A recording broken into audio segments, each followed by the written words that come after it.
Jesus escolhe os 12 apóstolos.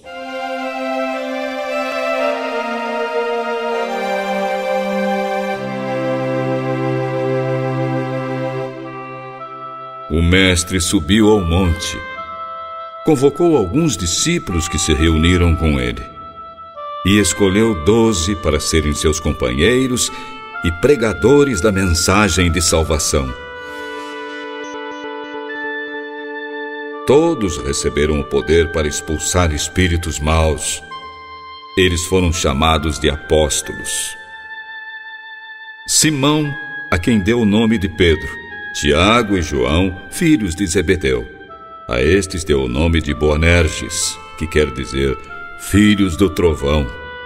André, Filipe, Bartolomeu, Mateus, Tomé, Tiago, filho de Alfeu, Tadeu, Simão, o nacionalista, e Judas Iscariotes, que traiu Jesus. Quando Jesus voltou para casa onde estava hospedado, uma grande multidão surgiu novamente.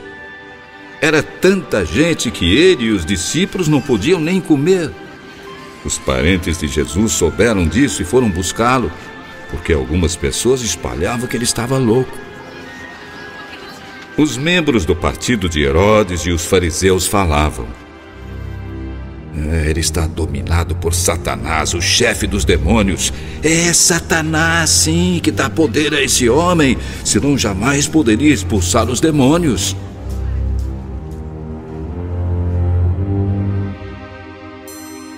Por isso Jesus começou a ensinar por meio de parábolas. Meus amigos, como é que Satanás pode expulsar a si mesmo? Um reino que se divide pode ser destruído. Uma família desunida acaba se destruindo,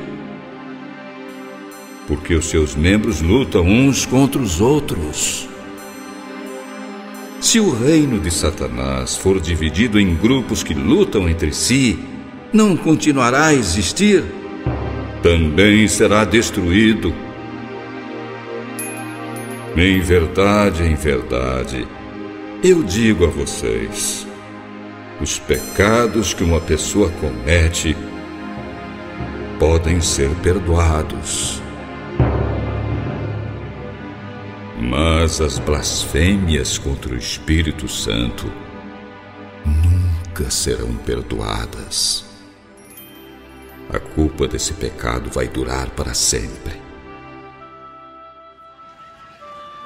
Neste momento chegaram a mãe e os irmãos de Jesus e mandaram chamar o mestre. Havia muita gente perto dele. Então alguém disse baixinho: Mestre, a sua mãe e os seus irmãos estão lá fora, querem falar com o senhor. Quem é a minha mãe? Quem são os meus irmãos? Vejam, vocês aqui são os meus irmãos, minha mãe. Aqueles que fazem a vontade de Deus são meus irmãos, irmã, mãe.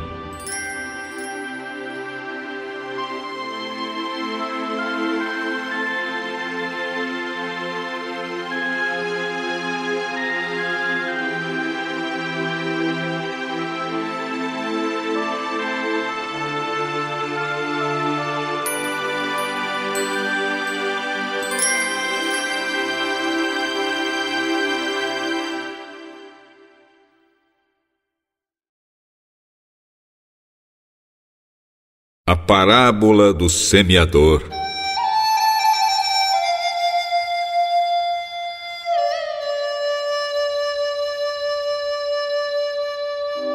Mais uma vez o mestre começou a ensinar perto do lago da Galileia. Em volta dele havia uma grande multidão. Era tanta gente que ele precisou sentar num barco para ensinar o povo. Meus amigos, um lavrador saiu para semear. Enquanto ele espalhava sementes pelo campo, Uma parte delas caiu num caminho de terra batida. Vieram as aves, apanharam as sementes do chão duro, comeram tudo. Outra parte caiu num lugar de muita pedra e pouca terra. Cresceu depressa, mas logo murchou debaixo do sol quente e morreu. As outras sementes caíram no meio dos espinhos. Os espinhos cresceram, elas ficaram sufocadas e não produziram nada. Algumas sementes caíram em terra boa, brotaram, cresceram e produziram na base de 30, 60 e até 100 por um. Se vocês têm ouvidos para ouvir, ouçam. Jesus terminou de falar. A multidão foi embora. Os discípulos ficaram. Será que alguém entendeu alguma coisa, mestre? O que significa esta parábola? Por que o Senhor fez esta comparação? A vocês é permitido conhecer o segredo do reino de Deus.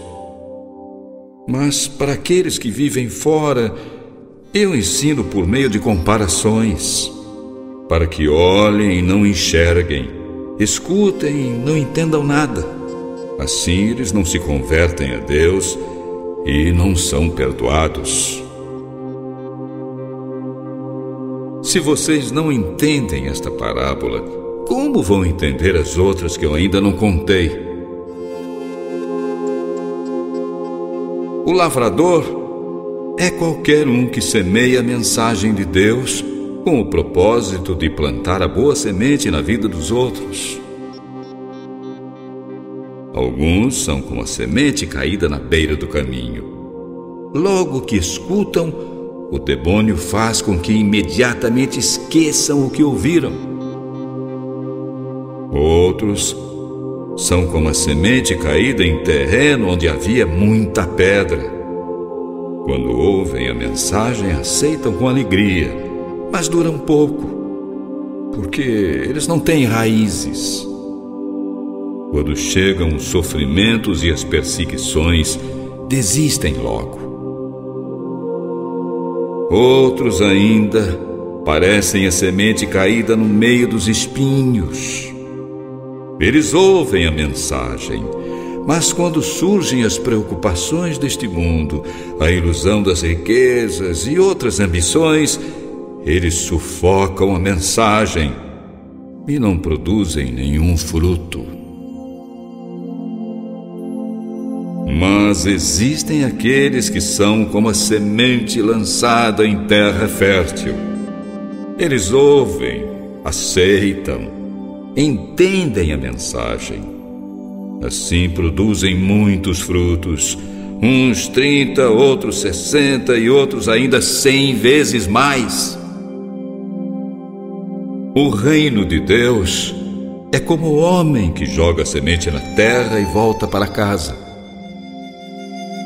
Enquanto os dias passam, a semente cresce, independente do trabalho dele. A terra faz a semente brotar e crescer por si mesma. Ele não sabe como isso acontece.